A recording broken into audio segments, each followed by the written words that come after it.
This podcast is a quest for well-being, a quest for a meaningful life through the exploration of fundamental truth. Enlightening ideas, insights on physical, mental, and spiritual health.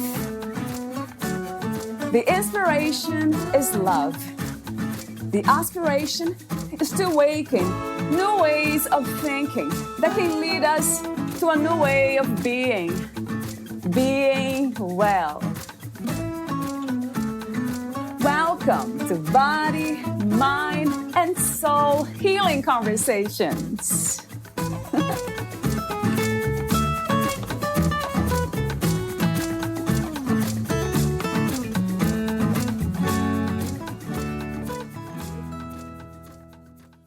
The discipline of parenting has no shortcuts. You must show up. You must do the work. Like any other area of your life, discipline results in progress, and a lack of discipline results in regret. The goal is not to find shortcuts, because you still need to show up and you still need to do the work. Chris offers you tools to communicate and physically intervene. These tools have reliably worked for him, his colleagues, and his staff over the past 15 years in all 5 boroughs of New York City and with hundreds of his students. This has been true whether Chris worked in homes, clinics, hospitals, or schools. He offers consistently successful techniques. The goal is to ease your concern about what can I do and to cut the learning curve by saving you the trial and error. Valeria interviews Chris Lake.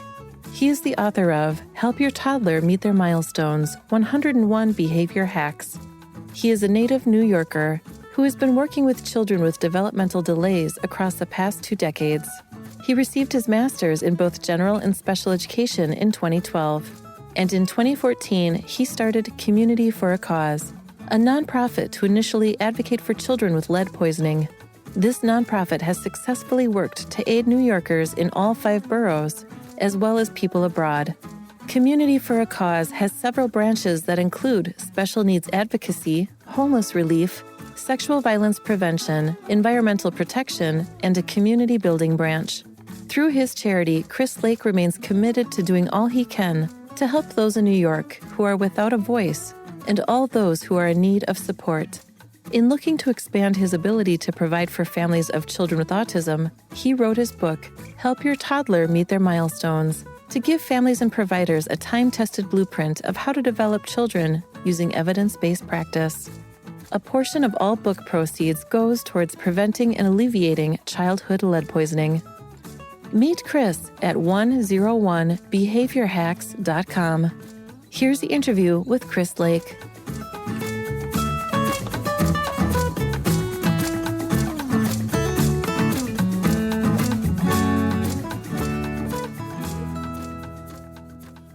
In your own words, who is Chris Lake?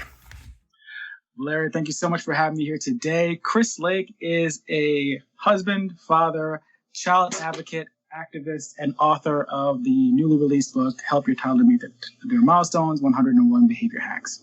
I am someone who does what I can to help the community around me with whatever resources I have available and aim to inspire other people in the community to do the same. That's beautiful to hear. Community. There's something about coming together that makes this human experience so much more fun, meaningful and fun. With that in mind, I guess the question I have for you already from the get-go is about the nonprofit that you have founded, Community for a Cause. How did that start? What was the inspiration for this to come into being? So I developed this about 8 years ago. When I first worked as a head teacher, my first year after getting my master's, I had several students in my classroom, 8 students, and one had lead poisoning. Now, before this, I've been working with kids for 8 years prior, and I've come across lead poisoning in literally every single classroom that I worked in. But for some reason, this was different. I guess because it was actually my classroom. I wasn't just a teacher's assistant. I felt more ownership. And of the 8 kids, 7 showed up for graduation. The one who had lead poisoning did not. And he always had a more difficult time learning, holding on to learning, emotionally managing himself. And my heart kind of broke, right? And I asked myself, is there something more I can do for this kid than behavior therapy that we're doing for all these other children? And, that was the last day of the year. So we had summer break, and I was watching a food-based documentary, a plant-based diet documentary, Hungry for Change.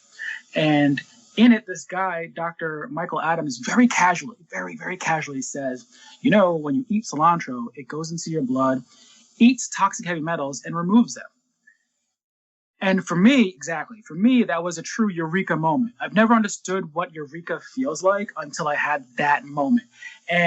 And I said, wait a second, what did you just say? And I rewound it like 5 times, and I said, wait, this can't be right. So you're saying, because no one ever told me this, right? There's a disconnect of conversations between different disciplines, and this is just one example. And we might be able to get into more later, but for me to focus, I went down a rabbit hole for the rest of the summer of research. I said, okay, if is this true? Is it true cilantro actually helps remedy lead poisoning? And in fact, what research is available, although it's limited, points to yes. I have to be very cautious how I use my words. I can't say causes, can't say definitively this does X, Y, Z, but it points to yes. And so then I asked furthermore, can other things do this as well? And it turns out other research, again, very limited research on plant medicine in general, or we can get, but it also points to yes. So this made me say, well, what can I do? To fast forward, a friend invited me to a fashion show. He knows I love fashion shows. I used to do fashion shows. And while I was there, I met a woman who happened to be a lactation consultant, and we got to chatting, and I told her what my current obsession was with childhood lead poisoning. And she said, we should do something. Let's throw a fashion show. And I said, that's a great idea. And so we decided we'd try to throw a fashion show in New York City, and we gathered musicians and models and fashion designers, and we had people promote products, and we had just general people in the community who helped out, like Sue Fearless. And we put together a beautiful show on the winter solstice of 2014. And it was a hot show, great time, made absolutely no money whatsoever for childhood lead poisoning, though, because it's a party and play crowd, right? They went there. Yeah, it is what it is. We put on a good show, but I wasn't disheartened. I said, well, okay, what can we still do with this? We tried to throw another fashion show a year later with less success. And then we dissolved. We went our separate ways, but I still had ownership of this 501c3 that I established for this cause. And my wife talked me into changing the name a year later. She said, listen, you're not going to throw fashion shows anymore. Like, well, what are you going to do? Like, you gotta do something. And I didn't want to let go of that C for a C combination, that string. So eventually my brain jumped on community. And my goal is essentially for people in the community to pool resources, knowledge, money, if necessary, to fix a problem, any problem. The problem that I was focused on at first was lead poisoning. But since I started in 2014, we've expanded. We have different branches. One is for childhood lead poisoning / special needs. One is homeless relief. One is storm relief. One is sexual violence prevention. One is environmental protection. So down the road, I hope to scale up and have different causes that matter to different people who are able to gather other members of the community to tackle things. I think too much we look towards a superhero. We hope the government's going to just solve problems for us, or we hope a celebrity might just jump in. But the reality is, and not to be a pessimist, just the reality is they haven't. Not at the scale that we desire. There are people in positions of power, policy, legislation who are really trying and they're really fighting. But on the large scale, we're just not seeing all that care that we wish we could.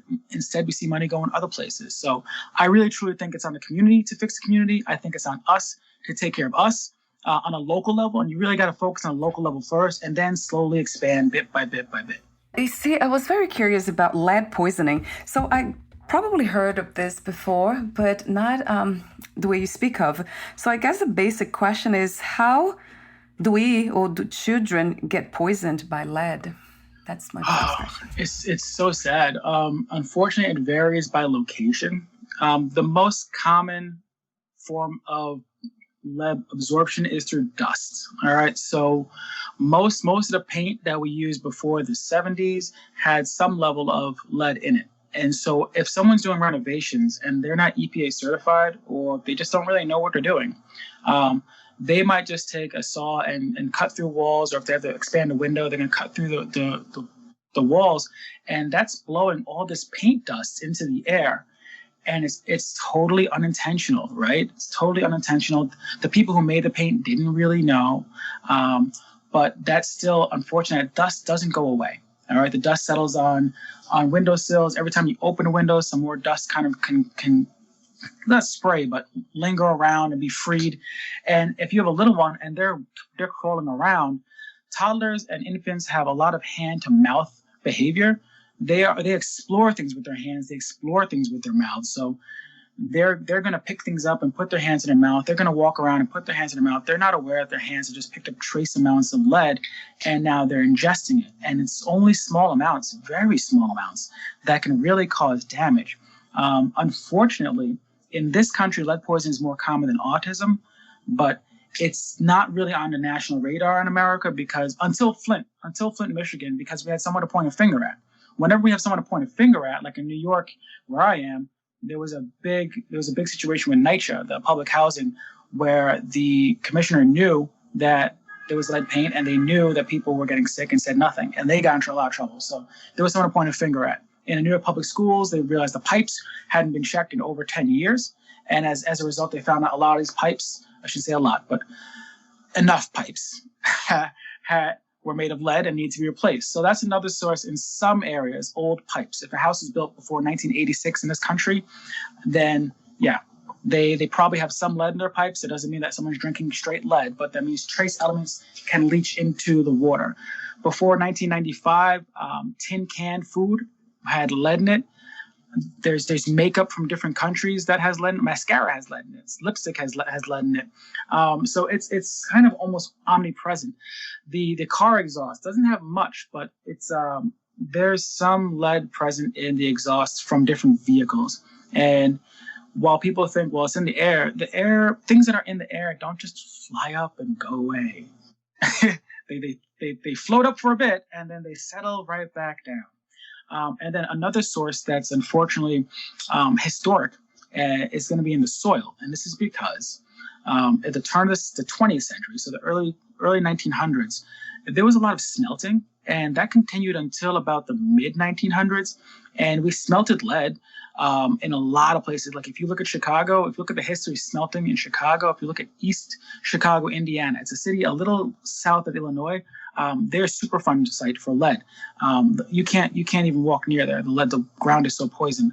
And then you had in different countries, they still smelt auto batteries, right? When they smelt auto batteries, they'll do this in backyards in Jamaica. I'm talking to this woman, Sharika Bongs Whiteford. She leads the Caribbean Poison Information Network, and they're trying to find ways to reduce the lead poisoning and treat the lead poisoning, because in a lot of countries, especially what we call third world countries or developing countries, there's a lot of backyard smelting or unregulated smelting of car batteries to get the lead out, and then you can resell the lead. And that's poisoning kids left and right. Here's a scary fact for you. Ready? You ready for a scary fact? So if you look across the entire globe, fully 40% of all the children on this planet have lead poisoning. That's anywhere between 647 million and 800 million kids right now have lead poisoning. Right now. That means they have some brain damage. That means in 20 years, that means a third of this planet will have adults with brain damage. But the problem is it's happening to poor kids. It's happening to poor Black and brown kids or poor kids in poor countries. So there's not a lot of powerful advocates that are really making enough noise. That's why it breaks my heart. The kids with autism I work with, last thing I'll say is they make progress. Kids with lead poisoning, it's so much slower. It's so much harder to see them make progress. And it breaks my heart still to this day. So that's why we really advocate for it, because they need someone to. So the use of lead, it's not intentional, right, Chris? Would you say it's coming from ignorance? It's coming from a place of ignorance for the most part. I could rattle on for about 2 hours of the history of lead in pipes, because there was a part in plumbing where it was intentional, or I should say not so much intentional, but quick history lesson. One of the first 12 industries that were on the stock market in America was National Lead. It was a lead industry.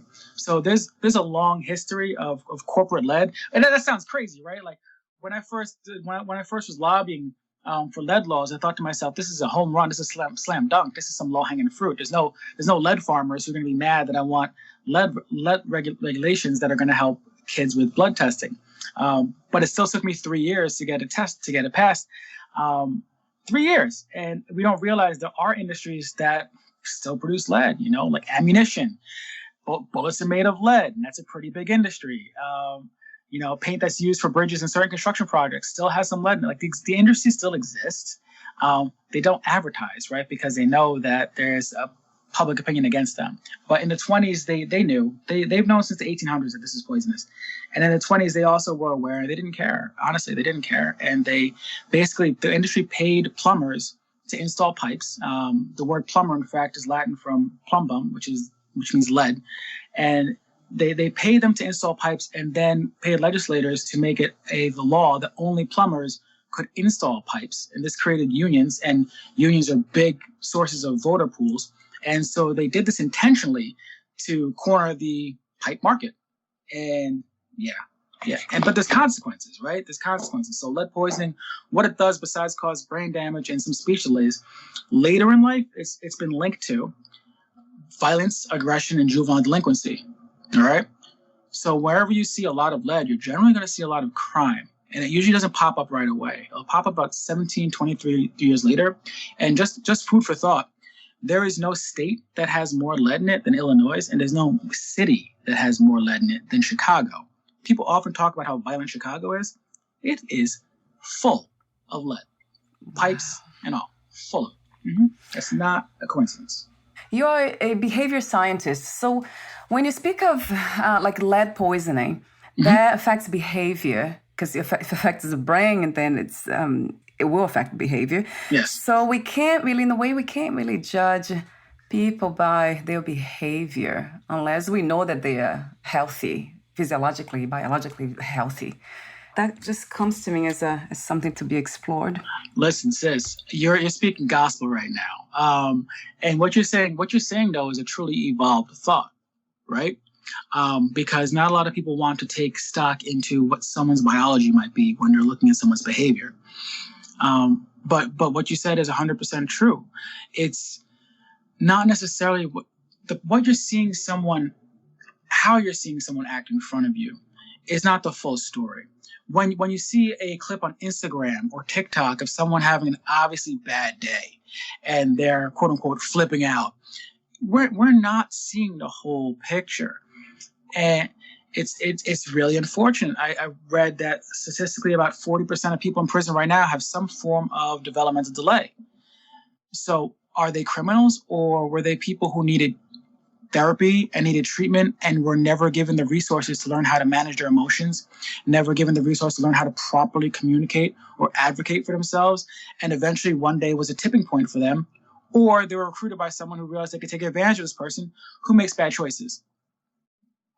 And it's truly an evolved thought. And what's more is that when you start to think like, oh, maybe this person is making bad choices or choosing this behavior. I say choosing lightly, because of their biology or because of the lack of resources they had. Maybe we should make room for forgiveness, and that's even higher on the spiritual request, But that's the true path to peace in my mind. You're onto something right now. It's so difficult for so many, like you said. It's hard to see the forest for the trees. But I think if we let ourselves pause and just let ourselves kind of look at other people who may be struggling, or look at other people that we don't agree with and say, maybe they're having a harder time than I know. And as long as they're not directly affecting you, because obviously you have to set your own boundaries. If someone's behaving in a certain way, it's hurting you physically, financially, socially, you can be like, excuse me, nope, stop. Yes. Unacceptable. Don't care what's going on with your biology or your history. Right. Yes.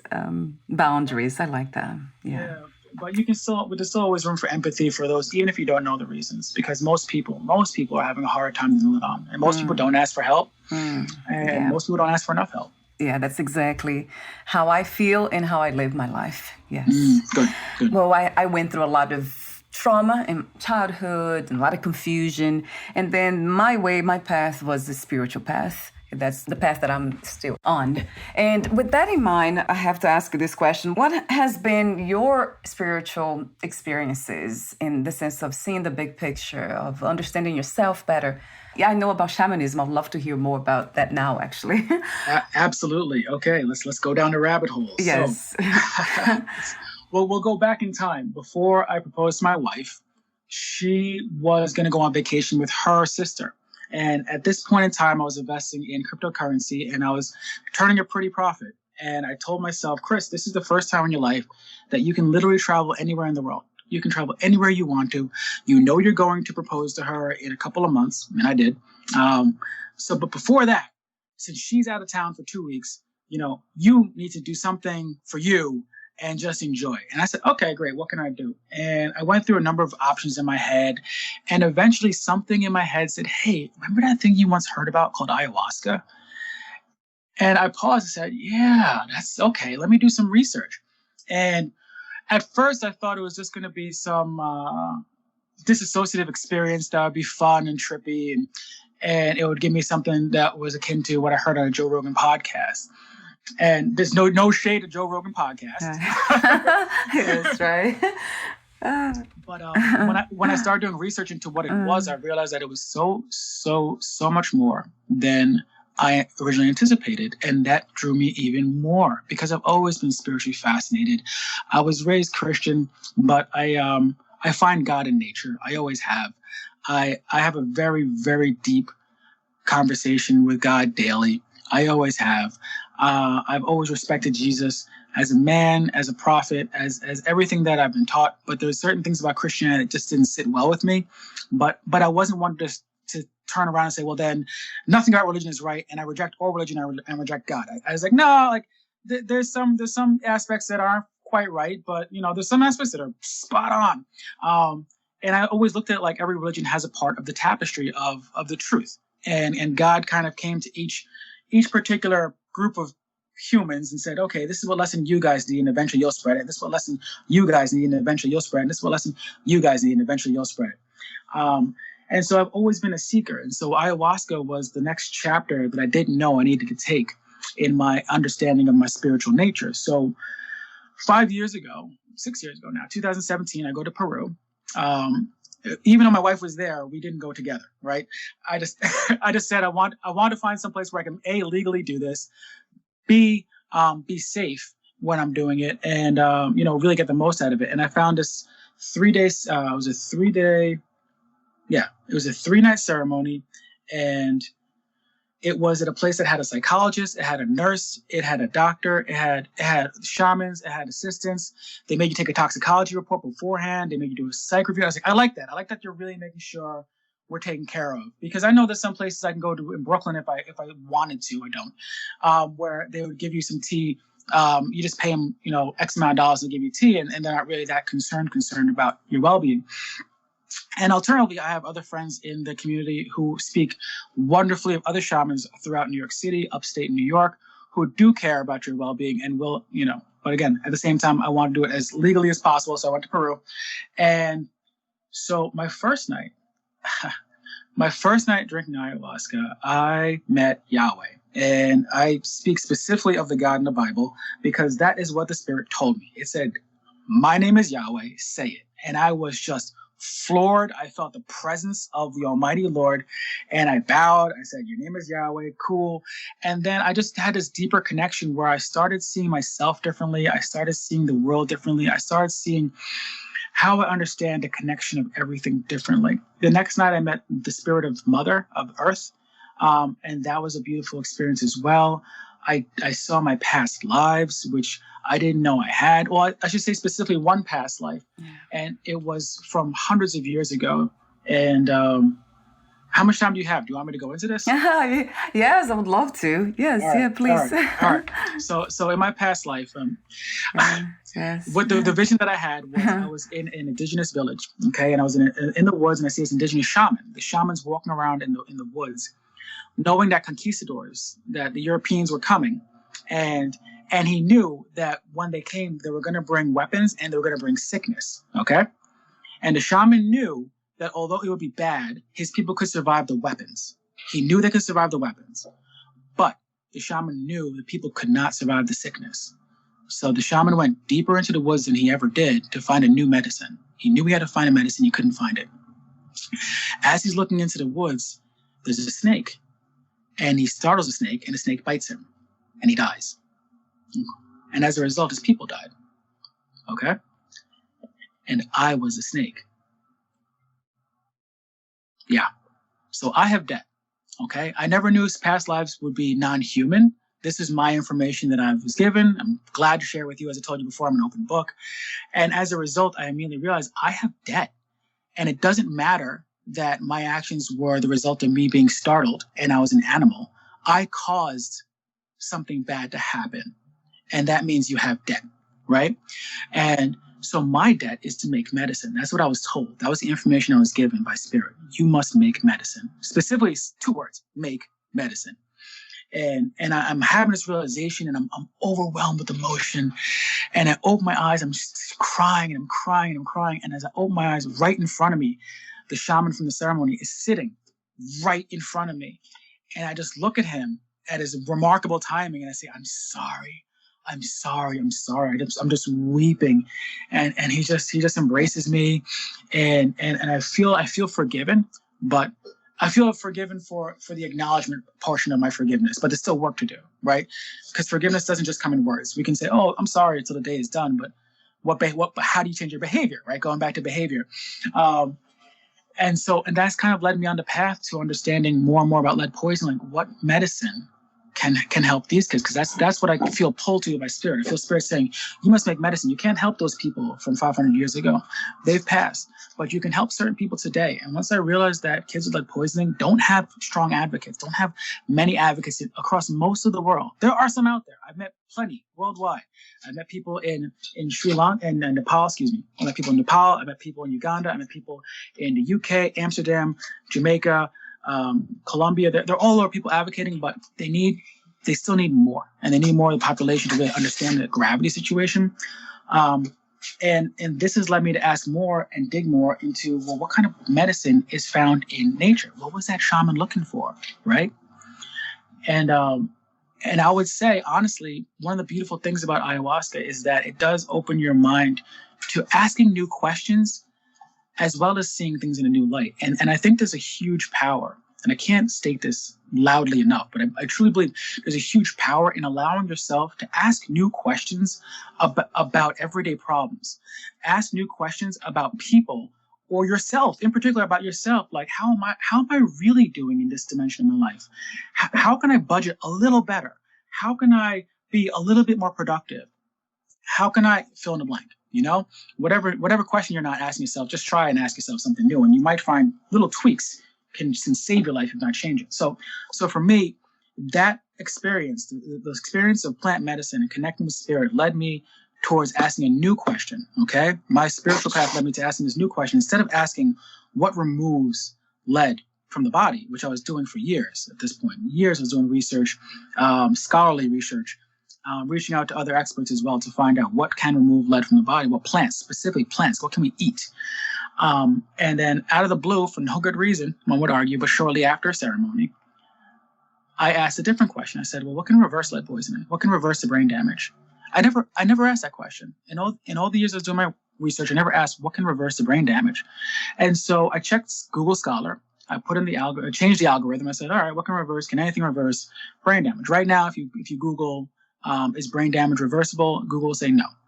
But if you go on Scholar Google, you'll find this lovely plant called the Tridax daisy that grows in subtropical areas, not too different from where my shaman was living before he got bit by me, the snake.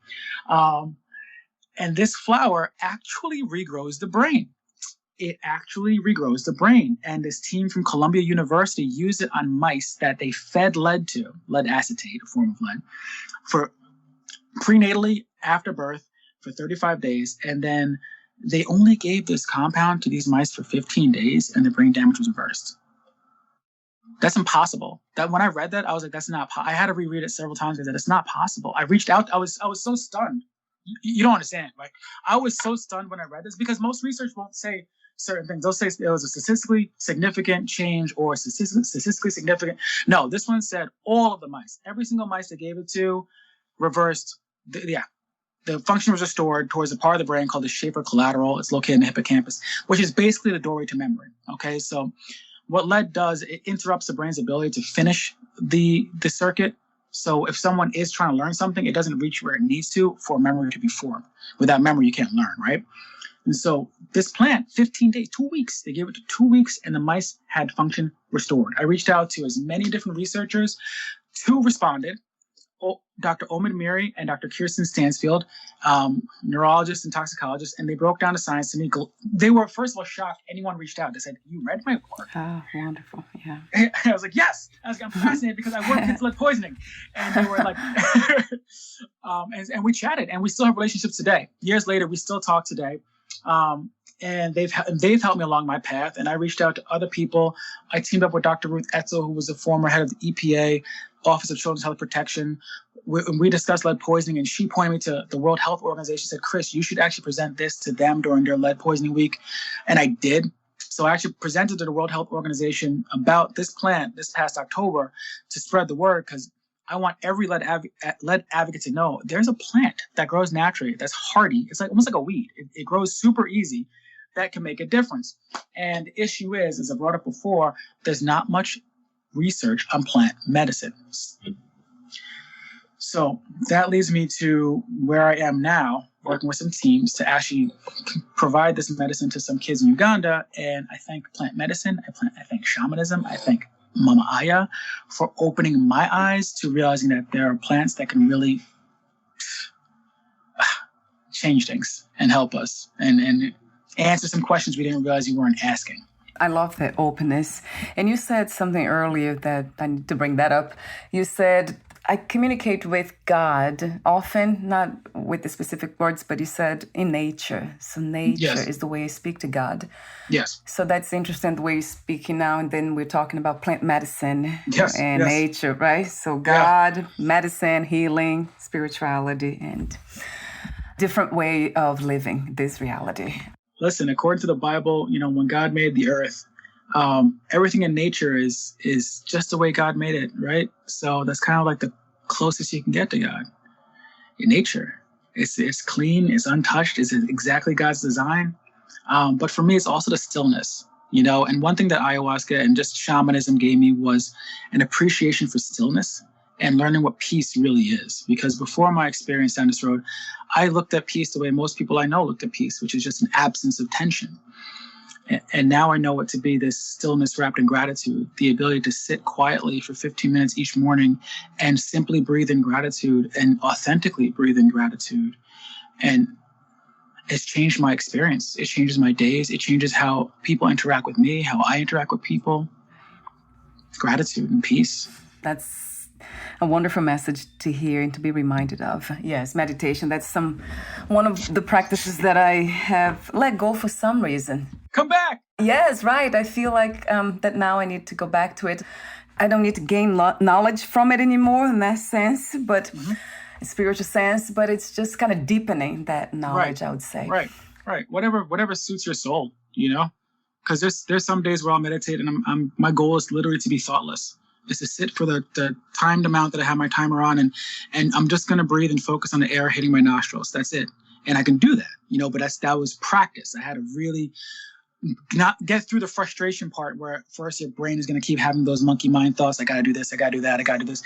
And some days I'm going to just simply focus on a word. It's going to be gratitude. It's going to be prosperity. It's going to be abundance. It's going to be progress.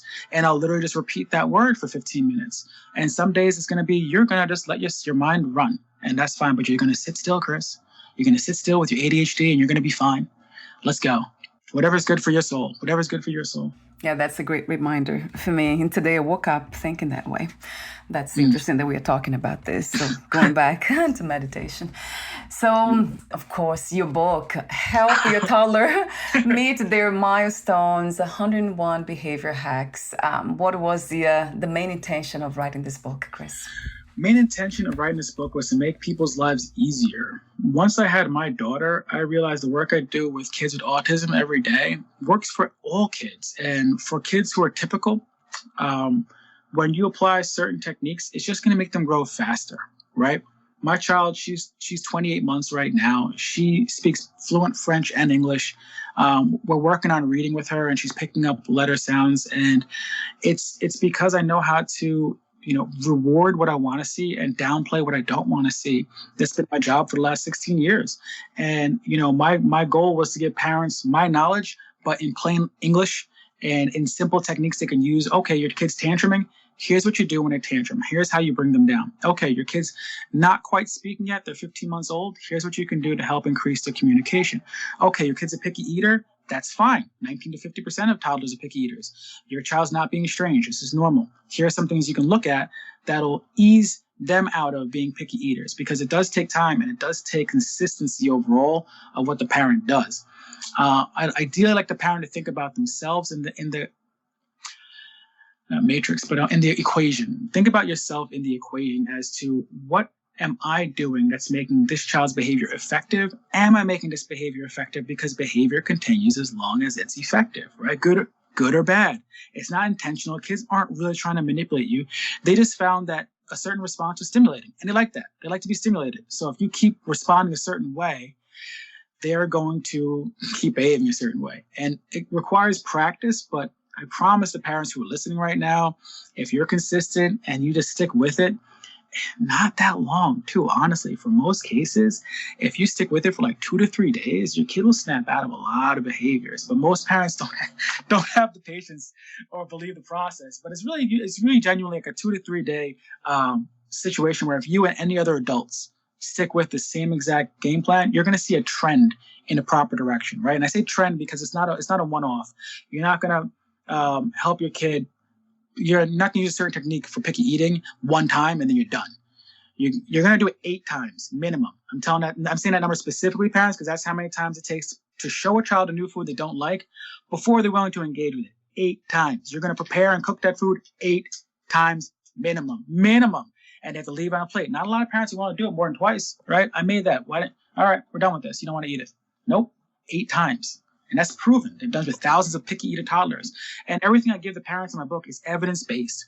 It's not my opinion because I'm a dad and I think my opinion's so great, so you should hear it. No, it's my opinion, and it's evidence-based off of the behavior science practices of applied behavior analysis I've been doing for the last 16 years with my staff across hundreds of kids across all 5 boroughs of New York. And it works. As long as you're consistent, it works. And, on my website, I give people room to reach out to me if they have questions. 101behaviorhacks.com. Feel free to reach out. I love helping parents have more confidence knowing what to say and what to do to improve their kids' behavior. It's possible, guys. It really is. Yes, right. There is hope when it comes to that. Something else that you said, I think in your book, you say the discipline of parenting has no shortcuts. You must show up. You must do the work. The book implies in a way that those are shortcuts because of the 101, but they are not shortcuts. Right? It's a bit, yeah, that's a great question. It's a bit of a misnomer. I think I did it as a selling point, to be honest. Yeah. But think of it this way, right? I'm cutting through the learning curve, right? Because if something could take weeks to months to figure out on your own, I'm giving you how to do it in 2 to 3 days. But you have to show up, you have to be consistent, and you have to be aware. If you want your kid to talk more, right? If you find, my 2-year-old, my 3-year-old is talking, but they're only using 2 to 3 word sentences, right? Which is where a 2-year-old should really be. How do I get my kid to say more? Okay, well, you're going to require them to repeat after you when they're asking for things. That's where you want to focus. Okay, when you're asking for things, you're going to say, Mommy, I want a cookie, please. Oh, wow, good job saying I want a cookie, please. Boom. Then don't make them repeat it twice. They say it once, they get the cookie, and they've learned what you're doing is neurologically training them too.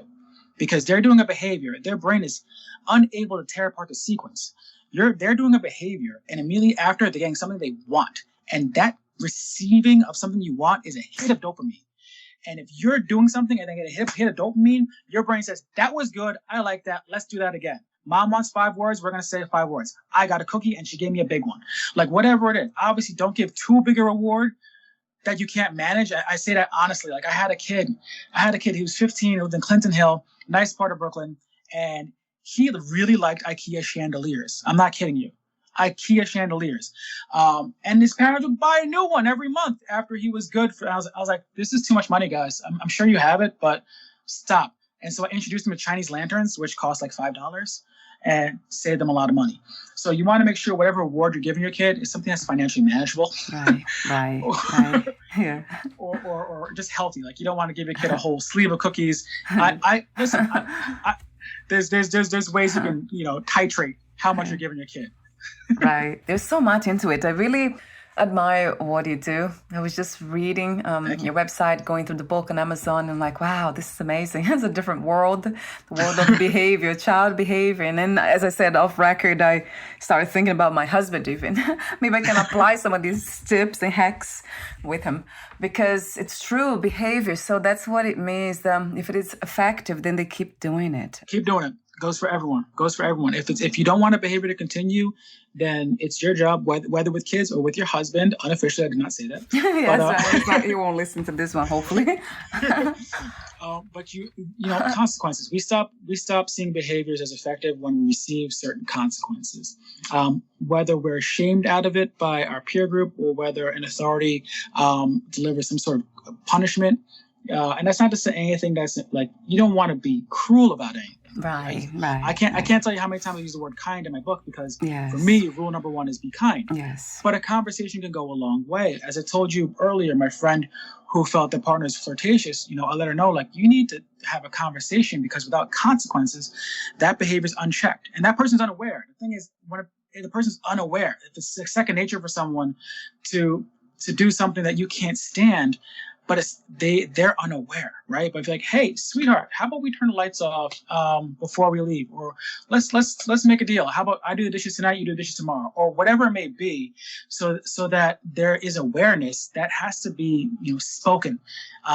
If you have spoken about it, now here's the rub, right? If you've spoken about it before and they acknowledged it before and they don't have a terrible memory because of some sort of disability or some sort of diagnosable situation, then you have a right to turn up a little bit. And I'm going to let you decide how you want to turn up, if you need to turn up on the people in your lives. But if you have said, we've spoken about this before, okay, now I got to take it to the next level and let you know, like, I'm really not happy with you. But again, the consequence has to be big enough where they don't want to get stung again. I'm not saying anything reckless. I'm not saying anything violent or illegal or dangerous, but that's human nature, unfortunately. That's an interesting eye-opener. And I didn't think of that way. So would that also take, in case of for adults, 8 times, doing kind of correcting that 8 times, or less? That's funny. Listen, I will say this. I don't know the number for adults, but I will say this. Yeah, no. For all listening, what's even more important than correcting behavior you don't like is rewarding behavior you do like. Right. For kids, for friends, partners, lovers, praise people, praise children specifically. Like, thank you so much for cleaning up after yourself. Thank you so much for putting your jacket on yourself. Thank you so much for being a big girl, for being a big boy. Thank you so much for saying thank you. And it's got to be specific too. So if you say, hey, great job, that's not enough. Oh, thanks, that's not enough. Like, specify the behavior, because again, this is going to go into the child's brain and it can provide a dopamine hit. We like receiving positive attention. We like being praised generally. Read your person. If someone has body language that says, I don't want to be praised right now, they understand how to deliver, that message for them. But praise is very important. Acknowledgement is very important. Giving people credit is very important. Giving credit for trying, right? Okay, giving credit for trying. So, for example, I have a friend, and he and his partner fight about dishes, and she doesn't want to do the dishes every night, but she's much faster at doing the dishes. So if she's seeing him do the dishes, instead of saying you're doing it wrong, if she says, thank you, baby, thank you for doing the dishes, I appreciate you trying, and then just at that point walk away and understand that it might not be the way you like it, that's going to make it more likely that he will try to do it again, right? That makes so much sense. It's tricky because he might not do the dishes right, though, right? She might go back and be, I got to do this all again. But at least true. But at least he tried, and then maybe next time he might try again and try again and try again. So praise, keep that in mind. And I put that in the book. Praise is key, and then redirecting or delivering consequences is secondary. But praise, find what you want them to do. Ask yourself, what do I want them to do? Even with kids, if they're running around, you don't want them running around. Instead of saying, stop running, it's better saying, hey, sweetie, it's time to use our walking feet, or we only use our walking feet. And I provide phrases in my book. I provide phrases in my website too, and that's really important for kids because they want to know what to do and they want to get credit for doing it. So keep that in mind, keep that in the forefront.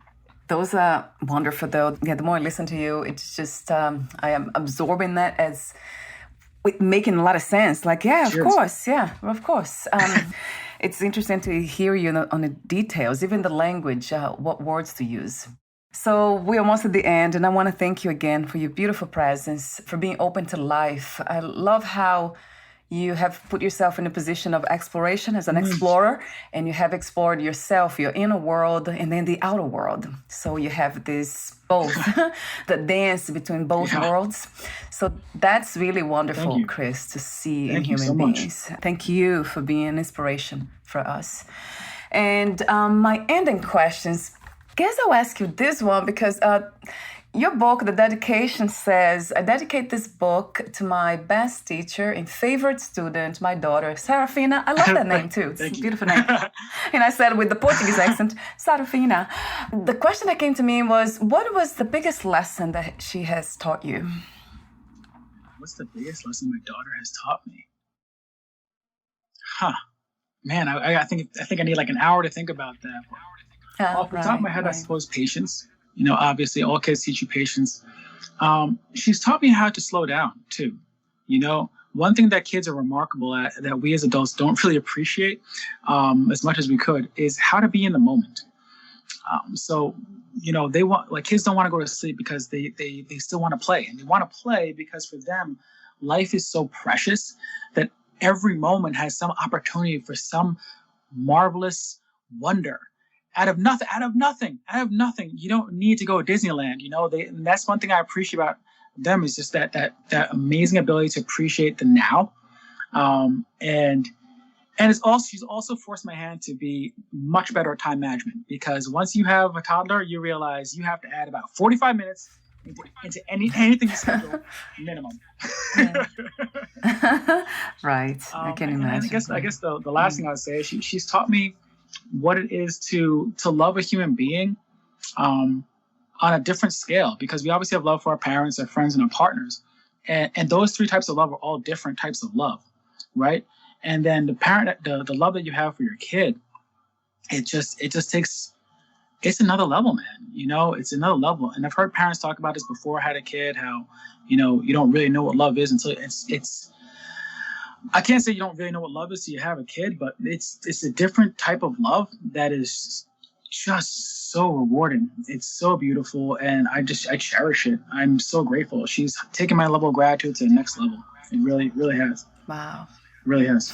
Yeah, I can only imagine that part. Right? I'm not a mother, but I can imagine. I would say I can. I love imagining things. So that unconditional love, what it's like to unconditionally love somebody, although it's not unconditional, right, Chris?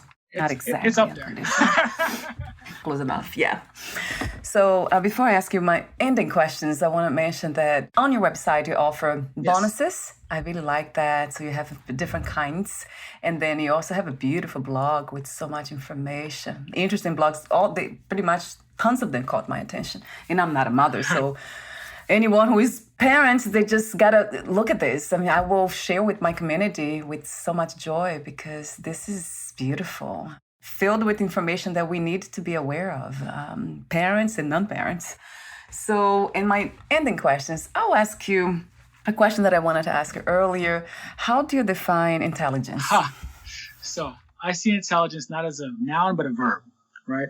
Intelligence is a very active process. It's analyzing, it's observing, it's imitating, and it's applying. So it's all four of those. It's not just a specific skill set that you can check off on a milestone. It's how do you apply those skill sets? Because some skill sets you need in one environment differently than another. You have to modify them, adjust them, and have the wherewithal that you do need to modify them and adjust them. So I look at intelligence as this active skill set that is consistently being fine-tuned. Mm-hmm.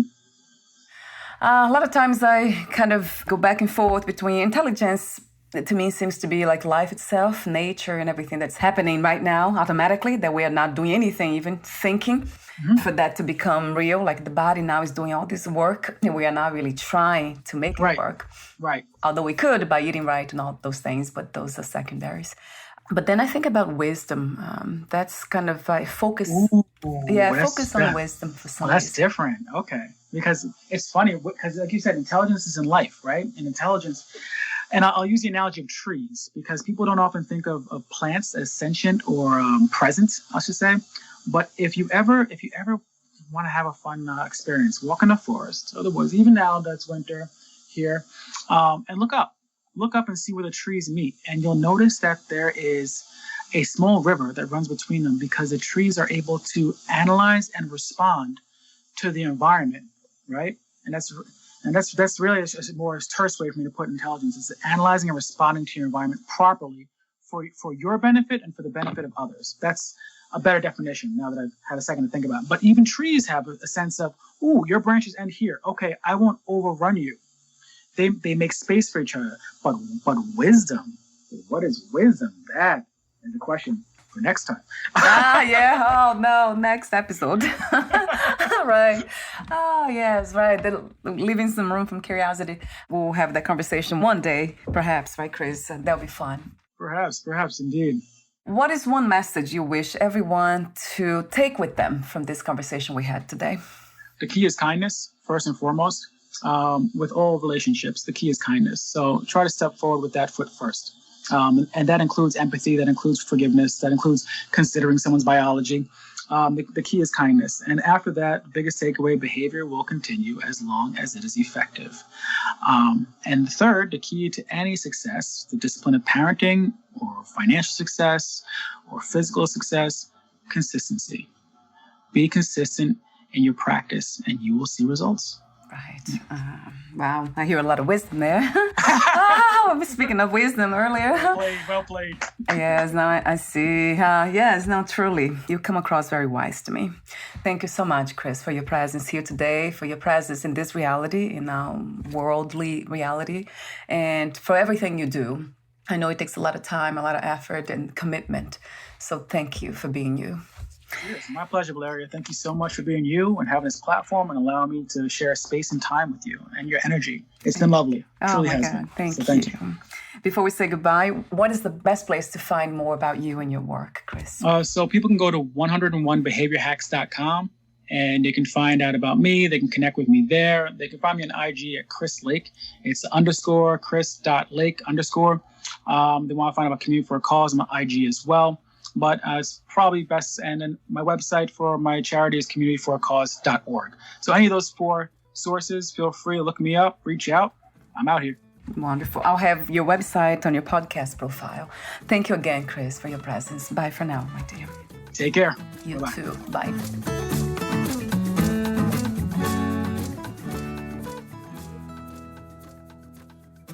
Thank you for listening.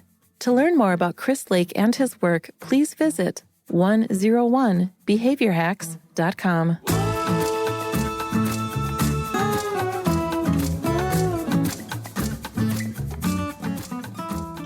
To learn more about this podcast, please visit fitforjoy.org/podcast.